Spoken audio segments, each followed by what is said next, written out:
So I think the theme, as we've seen in the CEO panel, the theme is changing mindset, or the need for change of mindset. And the rest of the sessions today are going to be giving different perspectives from different segments of the products and the platforms and the services companies are into. So this specific session is about building products and platforms, specifically in the services industry. Right? I think as a services industry in India, we've come a long way with many different services. We provided many different companies that have come of age. And we are, I think, in a very interesting time with respect to what we're doing or what these services companies are doing. They're not only delivering services to their customers, but they're also thinking about delivering products and platforms to their customers. And this session, we're going to talk about the best practices of how do you look at building products and platforms in a services industry.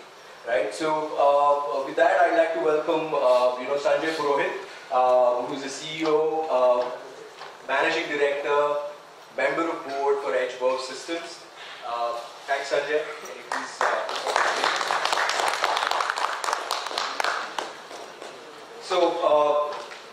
Sanjay, as I mentioned, the CEO, Managing Director and Member of Board for Edgeworth Systems. Edgeworth is a product unit recently spun off from Infosys Limited and hence boasts of being the largest startup created in India. Sanjay is someone who has bootstrapped Edgeworth from scratch. Sanjay has been a leading participant in global strategy forums and also a frequent speaker at global forums like World Economic Forum, Amplify Innovation Festival and Balance Scorecard Forum, etc. With that, over to you, Sanjay. Thank you so much. Thank you so much. So, welcome to this session. Pleasure to be here. We have a very eclectic panel to deal with, and so let me go ahead and invite my co-panelist up on the stage. Let me begin with Stan. Stan Iyer. Stan is responsible for product development services across telecom and technology vertical in Cognizant. He has over 23 years of experience in software development and delivery, brings in experience in practice leadership, business development, product development support across diverse technological domains. Under his leadership, Cognizant teams have won Most Innovative Partner Award and Project of the Year Award for different product development engagements.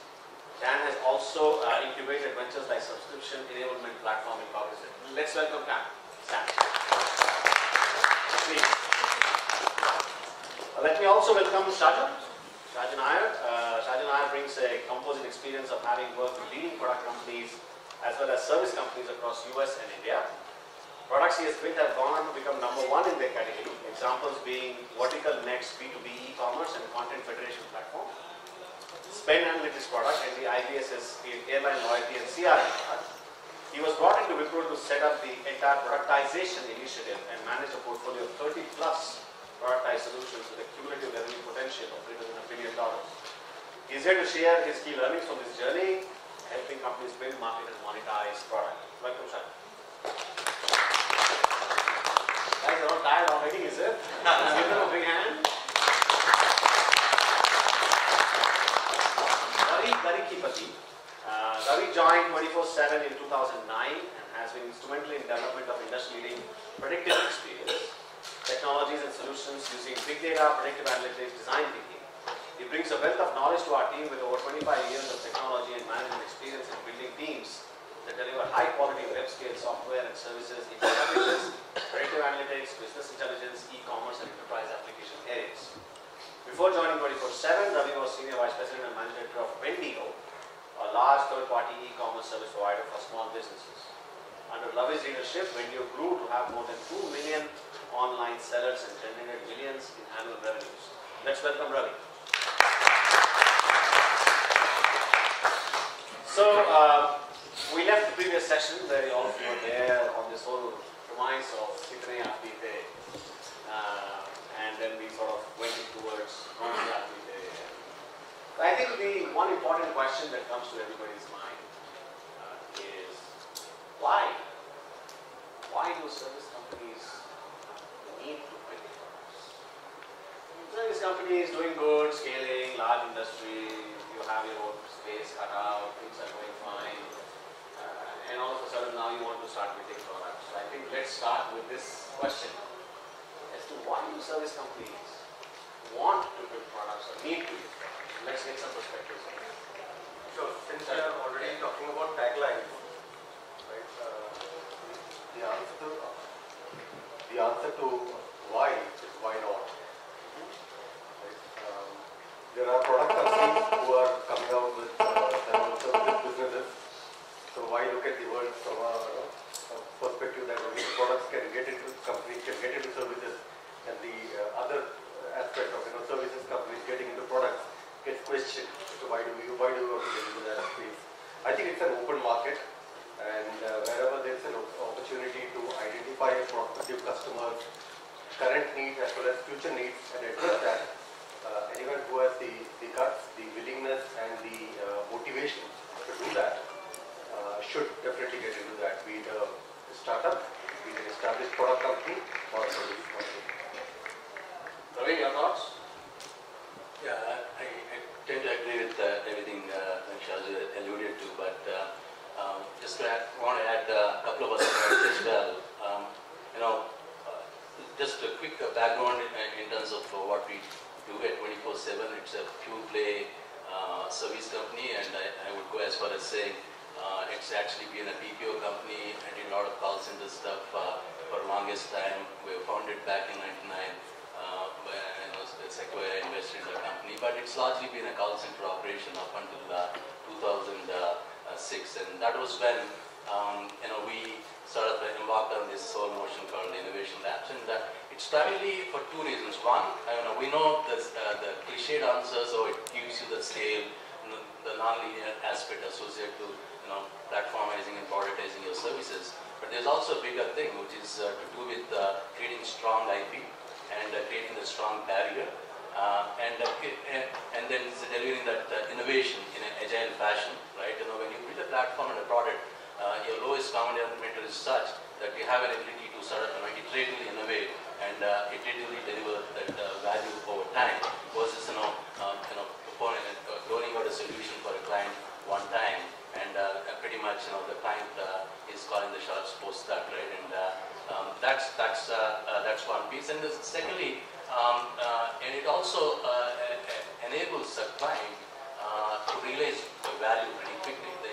The rapid time to value is also another important factor, right? And today, our take on our product and platform is not like a typical enterprise companies like Oracle would do. It's more of a managed service. It has some semblance of technology blocks and platform components, but what we do is basically stitching together a solution that guarantees certain business outcome, right? And so there again we sort of peel the onion and say, how do we actually give a solution orientation to what we do? It's not product, it's solution, right?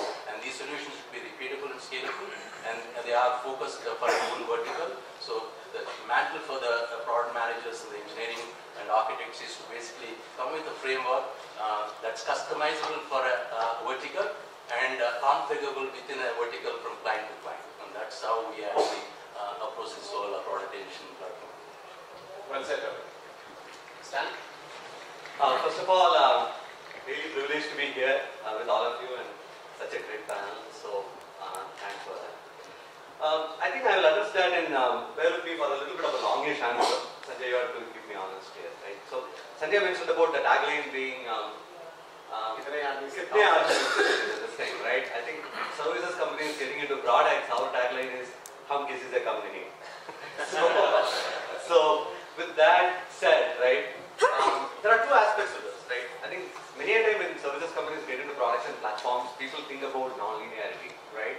So in my mind, where necessity is the mother of invention, opportunity is the father of invention. So we are actually more looking at the opportunity side, right? Because when we started this product and platform journey in Cognizant, we want to be clear that even that is starting the spirit of product development. The spirit of product development, as you would have seen in the previous session, is start from the customer.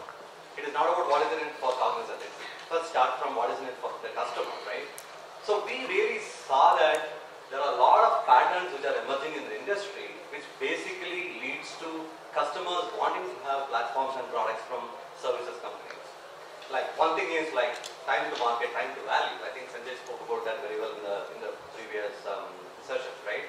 The second thing is the technology industry has been going through a phase of consolidation. So you would see that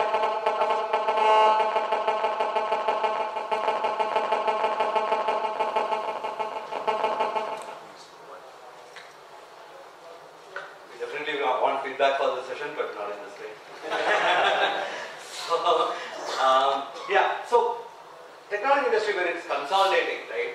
Our customers were actually struggling with problems of how they can actually have vendor neutral platforms. When every technology vendor was coming up with locked in platforms, there was a very clear demand for example, if you look at cloud deployment, customers needed platforms which are cloud platform agnostic, where they can actually choose to migrate from different environments, choose to experiment different workloads on different cloud platforms, etc. So that actually gives us an opportunity to innovate on platform. The second thing is, when the consumerized technologies are taken into an enterprise context, right? In an enterprise context, there are a lot of needs for security, governance, robustness, integration, all those aspects come into picture. So we saw a huge opportunity there where we can take consumer technologies, but we can actually make them more industrialized, more enterprise ready, right? That is another pattern which has actually given us a lot of opportunities for building products and platforms. The third thing is the demographic dividend, right? So the one major asset, we all have as large services companies, is the demography of our employees, right? So we have so many young and bright talent coming into our organization. Many of them are digital natives, millennials, technology. They are very, very natural with the usage and exploitation of technology. So they come up with so many bright ideas. So it will be only prudent on our part to how to tap into that, right? Just one example, right? We work with one of the large search companies in the world, right? Just like services companies, we are talking about customers, right? So you can guess who is the customer, right? So we actually ran a crowdsource-based innovation campaign, and then our teams came up with so many ideas actually, and including one idea from our CEO, right?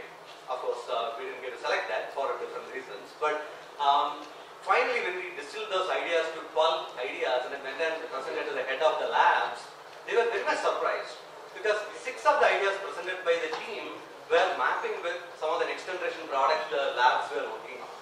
So the whole thing is that because of this consumerization of technology, employees are able to use and visualize so many scenarios which we haven't done. So in summary, right, necessity is the main reason, opportunity is the main reason why services companies are getting into products and platforms. It's not as much as about necessity at all. So that's my. Thank you so much. Just sort of abstract from what we heard here, we heard different perspectives on whys. Let's all put this in the box and look at it from the customer's eyes. What in the end are customers and markets looking for? They're looking for, how do I complete my experience of what I'm trying to do as a company? And what do I mean by complete the experience? How did they complete their experience historically? Historically, completing of experience was, I will buy a product from a product provider, I will buy infrastructure from an infrastructure provider, I will buy services from a services provider, and then I will do the act of completing the experience of getting that product implemented, serviced, maintained, posted, etc., etc. And now the customer is saying that, is there a better way to complete this experience? Right? So why do I need to do this of buying this from N people and putting it together and complete the experience? Because standalone, a product company can't complete the experience, a service company can't complete the experience, and an infrastructure company can't complete the experience. For the services industry, it's a very unique opportunity of the ability to complete the experience, because what they are missing is the ability, is the core software that they are working with. So in a set of selected areas, they can go ahead and say, okay, I'm going to actually take ownership for the entire experience. I will bring the product, I will bring the infrastructure, I will bring the services, pretty much to what Ravi was touching upon, saying that in the end, the customer, all that the customer wants is complete my experience and give it to me in a very innovative fashion, technologically feasible fashion, and commercially viable fashion. If you do that, then I'm ready to use that paradigm. So I think that realization is pushing many of the service providers to say, I can actually complete the experience, and why not? And go ahead and like he touched upon saying, if product guys can try to complete the experience by setting up services, why can't the service companies complete the experience by developing products? Very interesting situation. So the big question comes to your mind is, what should you build? Because the whole world is out there. You could pretty much build anything. And like somebody once said, you being finite resources in finite time, I can build any software in the world. So now the question is what? Choice. How do you make this choice? So it'll be interesting to get perspectives on, now okay, we say, yeah, we're convinced we should do this, so what should we build, right? And so let's see what are the perspectives, and let me start in the middle, let me start with Ravi, to say, what should we build? Yeah. So I'm going to be a little practical. I'm going to draw upon my own experiences, my own orientation, having been around at 24/7 for a while. right? And good news is the company that I've been at, they had focus, right? It's not like they wanted to service everything under the sun. Their focus was customer lifecycle management, right? And their anchor is being able to deliver interactions between enterprise clients and their end users, right? And that's always been our core focus. And of course, it was a little low-key, service-driven, butts in the seat kind of a model. And that's where we were struggling in terms of IP. So what we kind of looked at that problem and said, how can we actually change the game there, right? As opposed to just being a service provider that appeases to the business heads, who are only focusing on cost reduction, cost arbitrage. Why can't we sort of change the game for them and have them seen as a transformers of business in their own respective companies? How do we do that? Look at their core metrics. Right? In customer management, oftentimes you get your head around a couple of things. In acquisition, it's all about acquiring customers and then moving the baseline of self-service revenues from what it is to what it should be, right? And that is improving the conversion rates. In support, it's largely moving the metrics on the customer effort, customer satisfaction, first contact resolution, things of the nature. So what we sort of looked at from an opportunity standpoint is, as opposed to just being a platform to deliver interactions, let's actually make this interaction very purposeful. Meaning, we want to be able to deliver an outcome for any interaction that goes to our platform, right? And the outcome is to do with improving the conversion rate, or it is to do with moving the needle on CSAT. And how do you do that?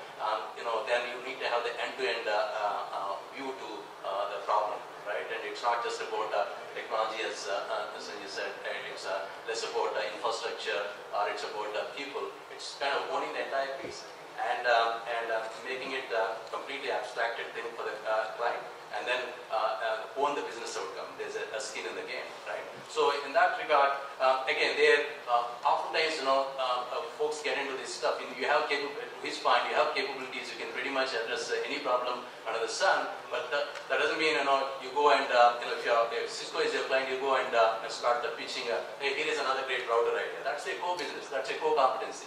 You don't see success going down that path, right? You have to sort of find a way to enable their core business to be a lot more successful, right? And in customer support and customer experience, we are in a sweet spot. No one wakes up, Citi doesn't wake up saying that I need to nail customer experience problem, right? Their objectives are very different. Now, obviously, we are respectful of customer experience, but that's not their DNA. Amazon, maybe it's a different game, but most other organizations, they focus on their core business, right? So that's our sweet spot. So what can we do sort of, to enable that business towards success, and we have a sweet spot, and that's what we do. Awesome. Shanu, what's your perspective? So at Wipro, we look at things in three different buckets, right? One is obviously, lesser complex, which we typically call an accelerator. Then there is something which is a little bit more evolved, which is called a platform. And then we have something, greater evolved offering, which becomes a product. Now for a company such as Wipro, which has such a huge variety of businesses and domain expertise as well as customer base, right? It is very important that you give that freedom to each of your business unit to decide what exactly are the areas that they want to focus on, right?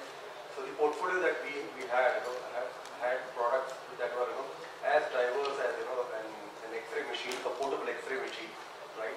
To products or platforms that are built on an SAP platform or a core engine or a Salesforce core engine, to energy management solutions which are absolutely new and unique in the world, right? So when you have an organization that has a wide expanse of experiences, customers, and problem identification skills, then you identify those areas where you can get the best product within the least amount of time and address a key pressing need that that particular sub-segment within an industry has.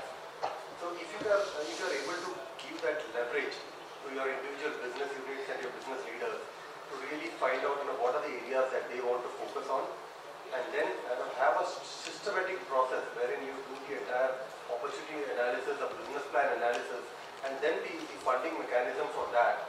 That's how we have been successful in identifying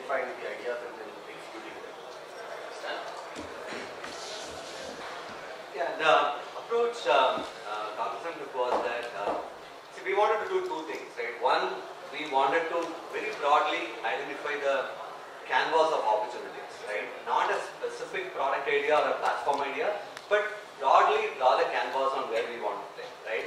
So that we actually took three different sources of inputs for that. So one is like the industry trends, right? Obvious source, right? So like SMAC technologies like social, mobile, analytics, cloud, and then now coupled with the IoT, coupled with the next generation user experience, algorithmics, artificial intelligence, that's a wave of new technologies which are being applied in a consumer or an enterprise context. So that kind of gives us a canvas to play, right? We don't want to go on and reinvent the wheel on building, like Sanjay was saying over the coffee break, right? We don't want to reinvent the wheel on building an ERP product like an SAP or Oracle or something like that, right? We want to play to these emerging technologies. So that is kind of opportunity area number one, right? The opportunity area number two is that naturally customer advocacy, right? We had a lot of discussions with the customers, both our business analysts, domain consultants and architects have multiple discussions with customers to identify what they see as the opportunity areas. Like what I was saying about vendor neutrality was an opportunity area, enterprise industrialization of consumer technologies was an opportunity area. Like that we came up with a set of patterns in terms of the opportunity areas, right? So that is pattern number two, right? So pattern number three is we work with our technology partners, like we work closely with Microsoft, an SAP or Oracle, they are all our technology partners, but they themselves in their journey have very clearly identified certain white space areas, right? I think, again, to borrow a phrase, what you were saying, right, at the edge of the enterprise, right? So they found that a lot of the engagement areas, a lot of the satellite areas, there's a lot of room for innovation which is left over. So like that we identified three opportunity patterns. But once we gave this visibility of this opportunity patterns to our overall Cognizant community, we left it open. So what we did was that given these broad canvases, anybody can choose to paint the picture in that canvas, right? So the model is more of a venture funding kind of a model. Any employee can come up with a product idea, any employee can come up with a platform idea, but it will go through a venture funding process, right? So you'll get some funding once you actually prove the concept, then you will get more funding when you have a lighthouse customer, and then you will have more funding when you have a production implementation, etc., right? So all the ideas which are actually in the business cloud, branding which we have in Cognizant have come from employees, where in a top-down way we are only given a view of that canvas, not a specific idea itself. That has worked out phenomenally well. I mean, you wouldn't imagine where all the idea can come from and who all the idea can come from. It's amazing. So typically, this phrase is used very often, saying, "Please don't invent a flat tire." One extension of that we debate a lot at Edgeverve is, "Please don't reinvent a flat tire." Because this is a classical challenge of foraying into products, is that you may actually be building stuff that exists because everybody believes that, no, this thing is very unique.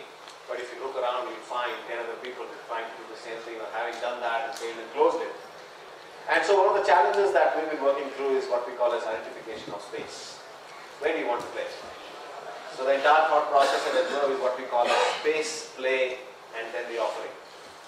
Right? So the whole premise of how do you discover white spaces, which are the areas where you want to shape the customer's investment rather than follow what the customer is trying to do.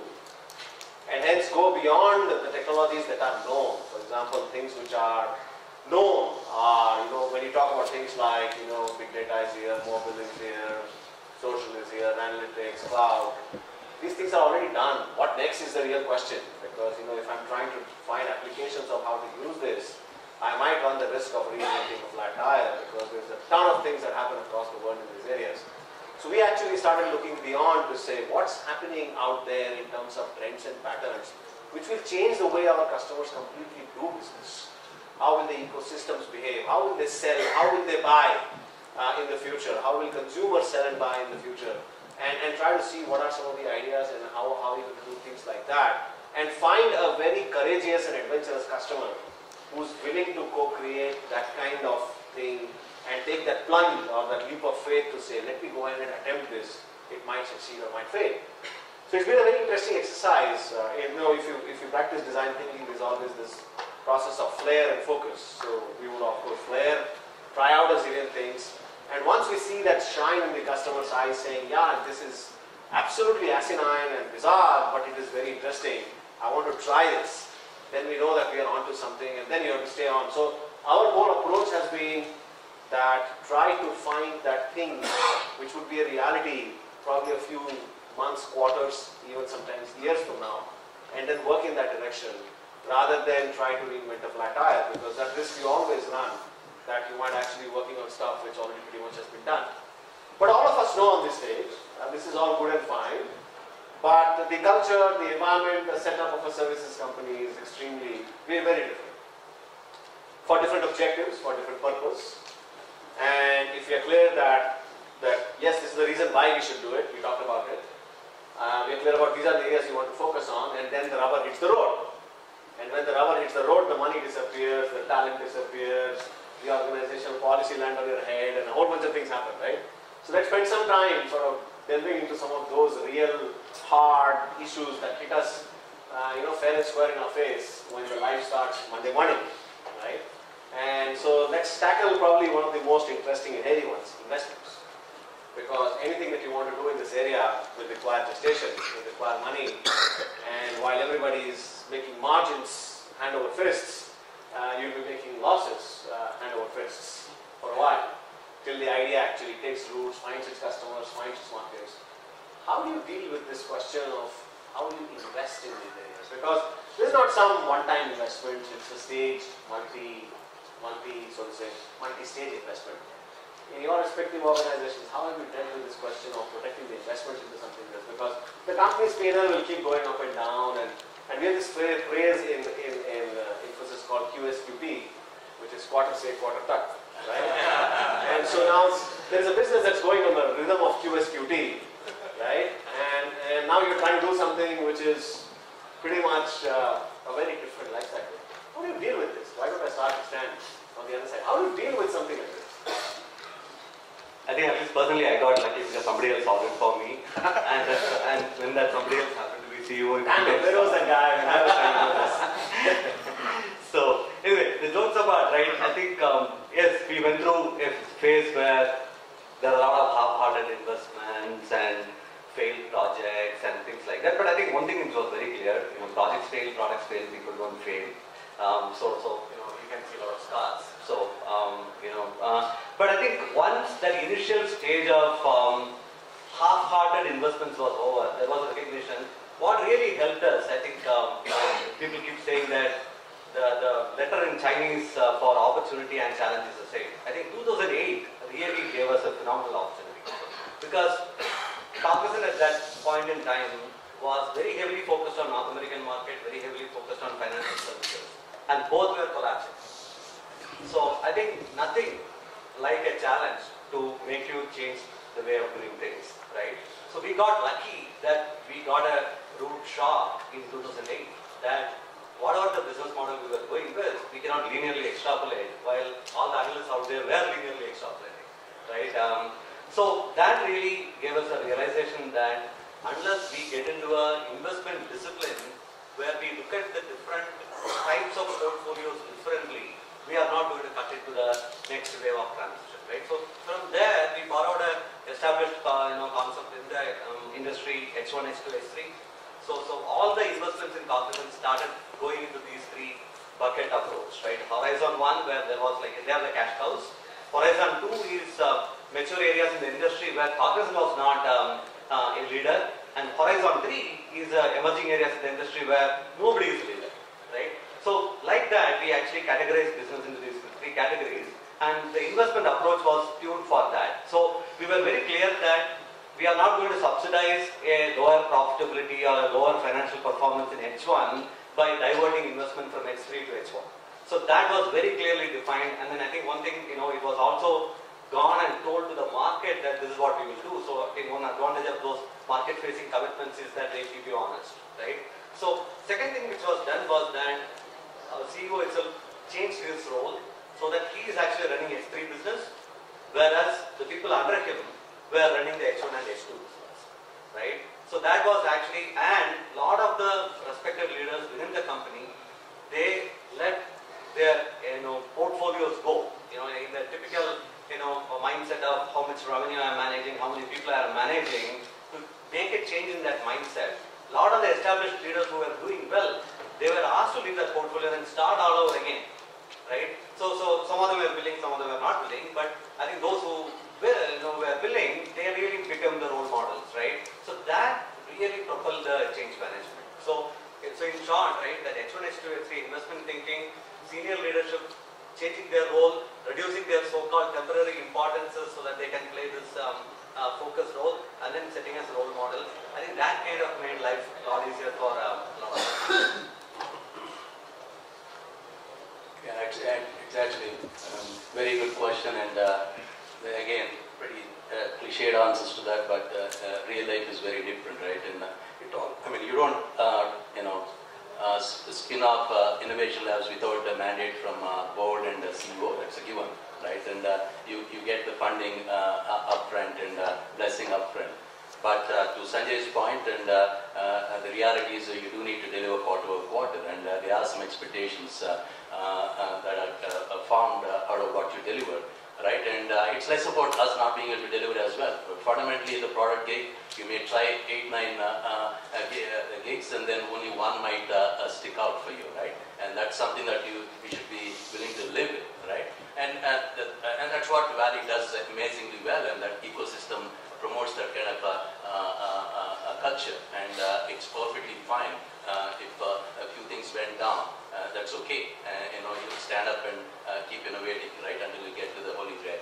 But companies such as ours, we could go with the risk-adjusted strategy, right? Since we are already in the service space, and we know the customers that we are dealing with, and the verticals that we are focusing, the problem areas.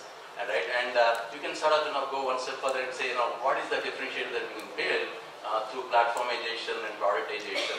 While we are not focusing on the blue sky stuff, that still ought to be a core part of your R&D charter or innovation charter. But the risk-adjusted strategy for me is, just stay adjacent to what we do at core of our service business, and how you can transform that, build IP, and create some stickiness for your customer, and deliver that quick hit, and create some value, and then so that's your cash cow, for lack of better words, and then sort of give yourself some runway to try and boost the ideas, right? And that's the way to go. I mean, there's no perfect answer here. Sanju, what's your perspective? So we look at investment from 3 different perspectives. One is obviously the corpus that you want to invest, right? The second is what's the mechanism for doing a systematic investment into your ideas. And the third is what is the mechanism that you use to really evaluate things and the progress that they are making. So thankfully, when you're looking at a company that has a decent, a few $1 billion in revenue, and you want to invest $10 million, $50 million, whatever it is, it's just probably 1% or less than 1% of your total top line that you are making. So clearly, money never was an issue. The availability of money. But what was definitely an issue was how do you really identify that this idea is good enough to invest, and how do you really track the progress of that? So that's one of the first things that after I was hired, one of the first things that we did collectively was to really put up a very strong process. We had a 7-step process which actually took an idea from its opportunity assessment stage to creating a business plan to actually then creating a product which can then go for a market scale. So these were, the gates that we defined were extremely critical for any success, business idea success. So initially a business unit that has an idea has to get it validated within their own organization. Once they get validated, they then come to the central entity which is headed by the strategy office, who has a corpus to do the investment. And that is where you actually go through that process of doing a detailed analysis of that opportunity. Once that gate is passed, it's only then you get the actual investment for the first phase of the project, for the investment. So that is something very, very, very essential. So it's a venture capitalist within an existing organization, but it is an extremely crucial process wherein a lot of detailing is done both from our opportunity assessment, market assessment, customer prospect assessment, and really looking at the viability of that, the need that it is going to address, and ensuring that the business units really take the ownership of validating that idea and validating the financial viability of that idea before they actually come in for the funding. A little bit of different perspective here when I was doing this is we said, okay, we are going to spin this out as a separate company because that allows you to invest differently. And we're going to create a 5-year perspective of what is the kind of investment required and secure that investment up front from a 5-year perspective. Obviously, you have to deliver QSQT's realities too, right? But the whole objective of doing this was to say that once we lock our heads into this, let us not again and again go back on this question. Let us focus on the customer, focus on the market. So a little bit different from that perspective that not too much of business planning process, not too much of stage gating, more about trust in the idea, trust in the leader, what's the performance, put in the money, and let's see what happens here. And that's been a very energizing experience because it's truly entrepreneurial in nature because, and the reality is that we have been saving money every quarter from what we thought we would invest, and we've been making more revenues than what we thought we would make. And there was no classical reviews, governance, none of the above. But because the team itself is saying, I have to get the value of every dollar that goes into this. And if I'm building something worthwhile, the customer is going to give me what it deserves to be paid. So that's another way of looking at the same problem, because in a large corporate, a classical reflex would be to set up a governance and a process around it, but we actually took a very counter view to how we should do this. Let me sort of make it a little warm here for the panel. We'll walk into the discussion of talent, but I just want you to... Talent is an enormous challenge when it comes to building products, and especially building products out of the service industry, building products out of India, etc. And we've talked about it in many forms. I just wanted to give you one word to describe your challenge when it comes to talent. One word. I'll give you 5 seconds to think. And give me one word which summarizes your challenge when it comes to talent for building products. Whoever is ready can go first. Scale. Scale. The ownership. Ownership. Possibility. Scale, ownership, and possibility. Now these are 3 interesting perspectives. So let's kind of throw a second question. What's the answer to scale? Building a community, I think in India we need a community of product professionals. I think what even IPL is doing is step in the right direction. So I think starting from our education system, the culture of asking questions, culture of trying and failing rather than only grading and assessing, I think it has to change. So there's a fundamental change which is needed. I think I'm seeing that already happening in some pockets, which is energizing. But I think that's a solution to the scale problem. That's the scale which is built Scale more, availability of more PLFs. Exactly. Right? So more power to PLFs. Charlie, possibility. What's the answer to that? The answer is rather very simple, right? The answer to possibility is possibility itself. Right? So This is interesting. I hope you guys are tweeting. The answer to possibility is possibility itself. Right. I tweeted it. The reason being that when you are looking at talent, right? The knee-jerk reaction is let me look internally, right? Let me get the brightest mind and then try to deploy them onto something. But then obviously, once you start, as you said, the rubber hits the road. That's when you find that there is talent, and that there is the talent of a particular nature, but probably not the talent that you actually want, right? So then the possibility is that you keep those people, but you also try to augment that with either training or an external hire.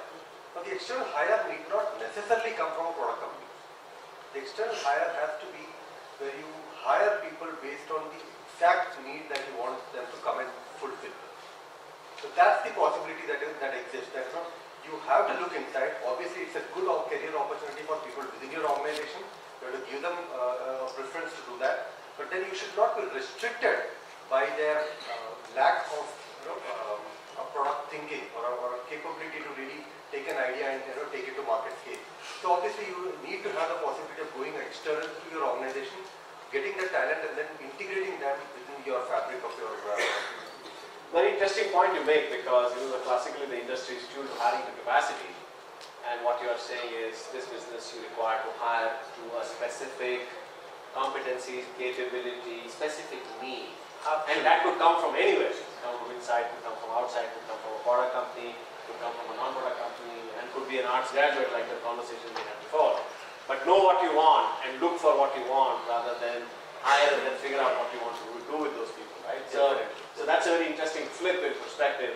But you talked about the whole question around ownership. Yeah. So what would that be? Yeah. I know that I think I need to expound on that, right? And the panelists spoke about the challenges around scale and the possibilities. When you do bring, these kind of eclectic, multidisciplinary competencies together towards building something innovative and transforming, be it a solution or a product, it's important that all these constants have a shared vision and own the outcome end to end, right? And that's I mean, gone are those days. I was in Redwood Shores, Oracle, building server technologies, and it's good enough to build a database, discussing with the product manager and a few client calls, and boom, I think about something and we ship a product, right? And in this day and age, when you are actually delivering a managed service and a particular business outcome, there are a bunch of other players that have to be part of this ecosystem. Your infrastructure guys is just as important as your product manager. Your platform engineer is just as important as a user experience designer. And they all have to sort of come together and create this notion called pod and self-manage themselves towards a common goal and a shared vision. And it's easier said than done. Everybody has their own orientation. They're immensely passionate about what they bring to the table, but sort of miss the plot at times in terms of aligning to the customer ask and needs and vision. Nice. But before I open this to the floor, which we'll do shortly, one last question. One of the things which I faced very early on in this journey was you go to a customer and say, "Oh, you guys do products? I thought you were a services company. Or do you make products in India? Really? Are you sure about that?" So this whole challenge around brand and marketing, of how do you really capture the customer's fancy? and we all know in this room that in a product business, the acceptance of the client to even look at what you have is sort of dependent on the brand and the ability to do good marketing. Before you then finally get the chance to open the product and do a demo, and after that you get wow the customers. So that's a very tough question. So the question to the panel is, what was the brand that you wanted to build, and what was the most deepest insight you got in the process of building that brand to say, yes, we are here, right? So let's start with something. So one of the things that that we consciously did as part of our entire go-to-market strategy was that hit the market when you have the idea in your hand. Right? You don't want to build a product and then try to market it and then find out that either the need doesn't exist or the customer says has this doubt whether I should trust a services company building a product. Why are they getting into that space? What we did was that we got an early validation of the idea from our prospective customers. So that is something that really broke the barrier, wherein we let them know that look, we are confident about this idea, this need exists, we are going to invest in building this product. Will you be interested in having a similar kind of a solution? If they say the interest exists, the next thing is that are you able to spend some are you going to invest in something, right? So we are not asking for money, but we are probably asking for some time from their perspective, right? Because even with working with product companies, one of the things that I have learned that if you are building products using customer inputs, right, that is a short way to success, as opposed to getting a bunch of industry experts sitting in a room, identifying a problem, building a solution, then taking it to market. So we short-circuited the entire process. We said, let's go out into the market, talk to our prospective customers, and share this vision with them, saying that here is the need, here is the solution, we are going to invest, will you buy it or not? So that pretty much broke down the barrier, saying that okay, services company, should I buy it, should I not buy it? So that was one of the things that really worked for us, even for the energy management business that I am currently working with. Some of our initial customers, that we bounced the idea off with, are today our customers. So that is something that has really created significant dividends for us. Ravi? Yeah, so I think speaking of brand and your value prop, right, I think you need to be very consistent. Just because you're embarking on product and platformization doesn't mean you have to change your core value prop for a customer, right? And speaking of 24/7, we deliver intuitive consumer experience, right? And that's our mission statement of value prop. Now, this whole thing about productization and platformization, we gloss over it way too much, right? And in my interaction with the client, quite frankly, they couldn't care less, right? And obviously, let me sort of explain it a little bit better, right? And at the end of the day, they need to sort of be seeing us as what we stand for, and how that mission statement or branding of what we are resonates to what they're doing in their business, right? And then if we own up the entire thing and we have this managed service, we deliver the business outcome.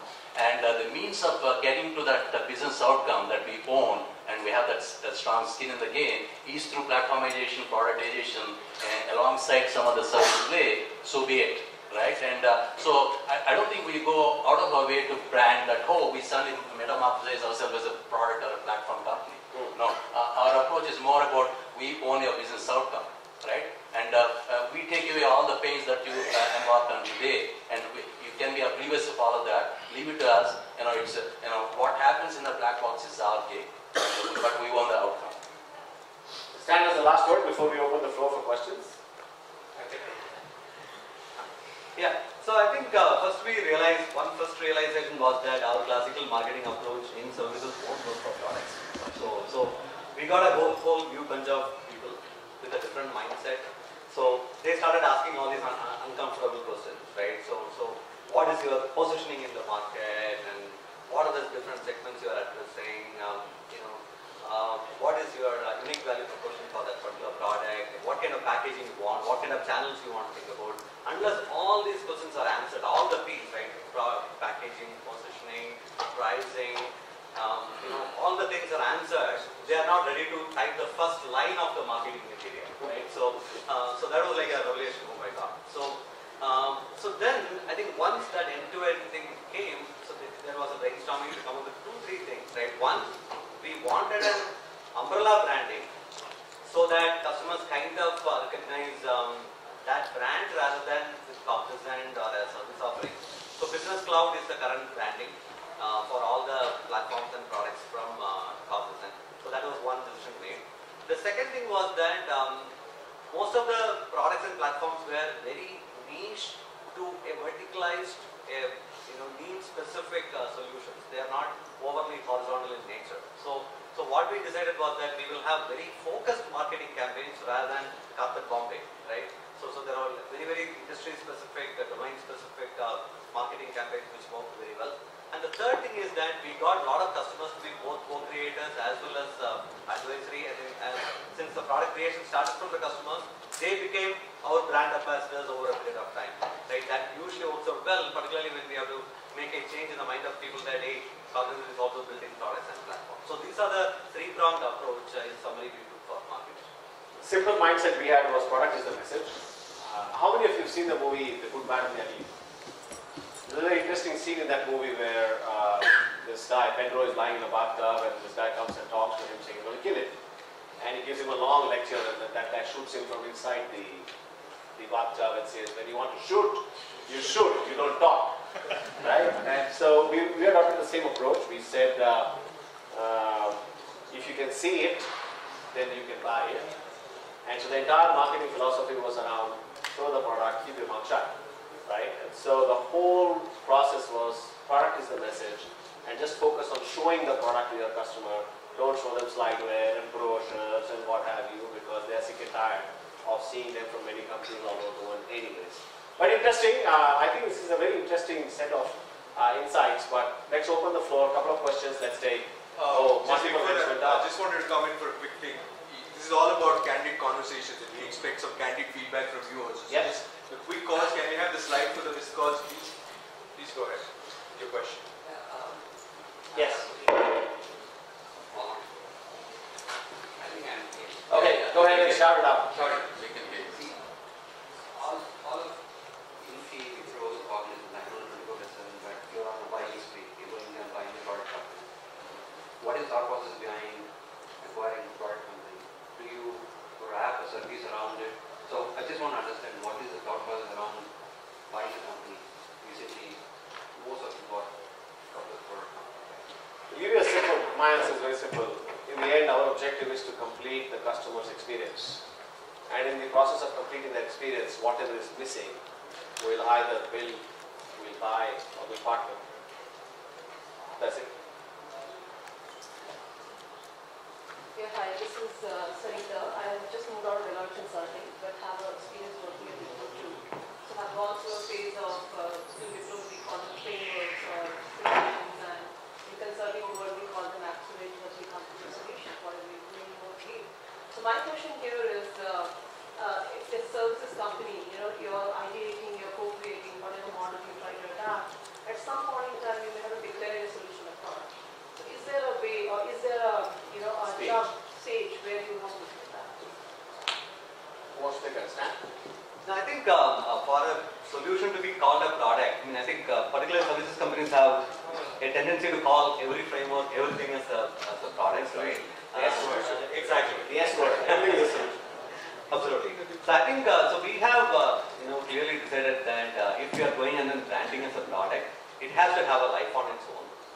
It is not overly dependent on a lot of associated other add-on service offerings from corporate, right? It has to fulfill a customer experience by itself rather than wrapping around too many different services around that. Because usually it's very good to build a 5% product and 95% service, right? And that is actually the usual short circuit for not building a true product, right? So just to come out of that mindset, we are very clear that it has to stand by itself. So when you say stand by itself, are you are 75-80%? I mean, we are not like hung up on any particular percentage, but I think we can see in the twinkle of the eye of the customer, right? And I think are they really seeing this as something which is consumed with very little, there's always, even in an enterprise product, there is an element of 25-30% customization. Something to that extent is fine, but if it's like 70-30 the other way, it's not really a product, right? It's a glorified acronym. Yeah, so to your point, we said that it has to be at least 80% and above, which is the license, the intellectual asset, the intellectual property. And that's why Edge Verve as a company does not do services. Services done by Infosys, and who knows in the future, anybody could be implementing our products. That being agnostic to the service provider is important for you to ensure that the product is built fully. Otherwise, you always believe that, even if it is half done, somebody in the services guy will fix it and in front of the client will make it happen. And the product development experience actually falls. And so it's almost a forced constraint to say that don't believe that you have the luxury of going and fixing this product at the customer's end, because then that's the death of the entire product environment and culture, because you do a half-baked thing and go and tighten the bolts in the customer side because now you have all the luxury of the time. We are out of time, so I'm going to take one last question. I know many hands are up. Panelists will be here during the breaks, and I would like to give the chance to that lady, because usually I'd like to give a chance to women to ask questions. So that's going to be nice to hear from her. Thank you. I've been trying for a long time. I know.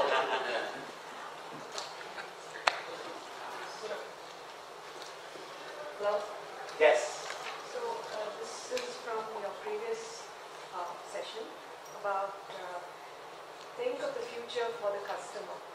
So I am actually in a scenario where the customer requested a feature from our product.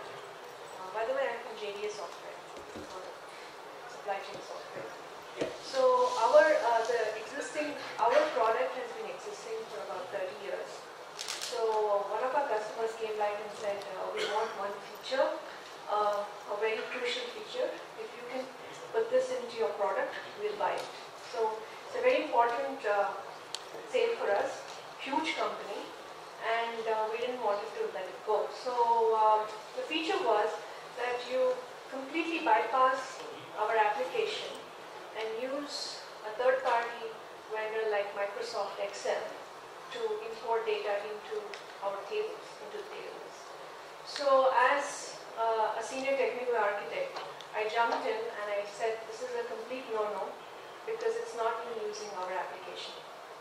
And but then I was, suppressed in the whole conversation. And then I said, okay, fine, we have to evolve.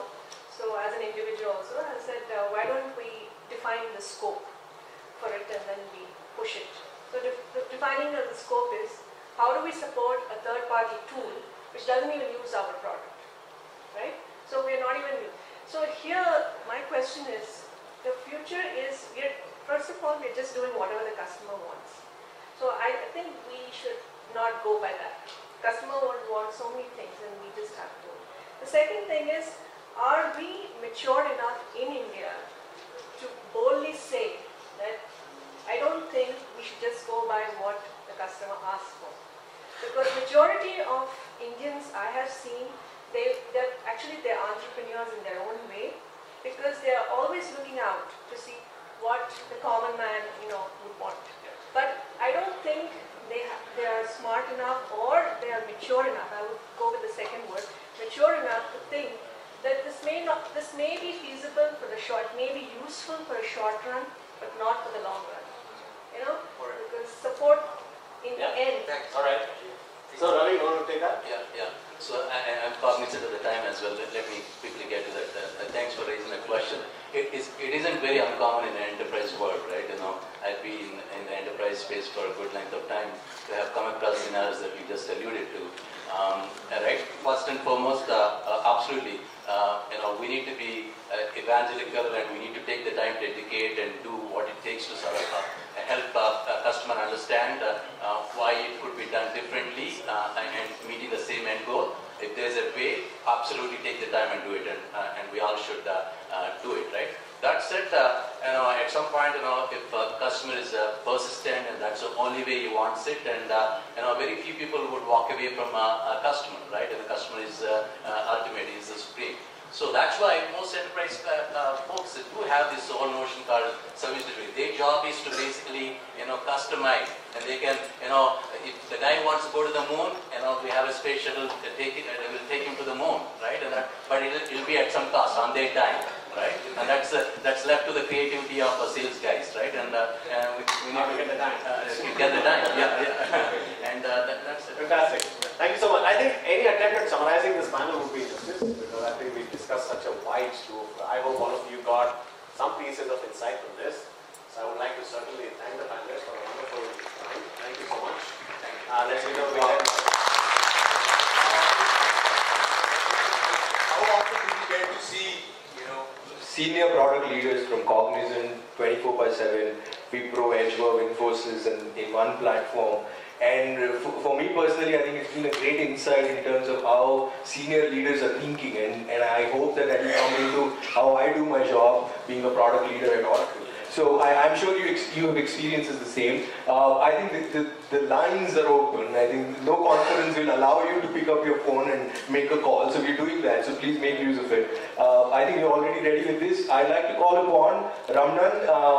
Ramnan is a director of programs at Institute of Product Leadership, which is a very key partner for Product Leaders Forum. And I'd like him on the stage to felicitate our speakers.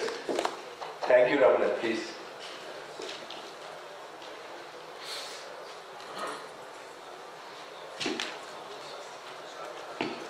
Stan from Cognizant.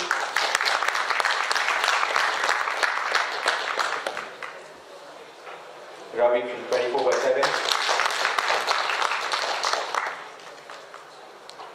Shaju from Wipro. And our chair and moderator Sanjay Purohit from Edgewell. Thank you, Ravi.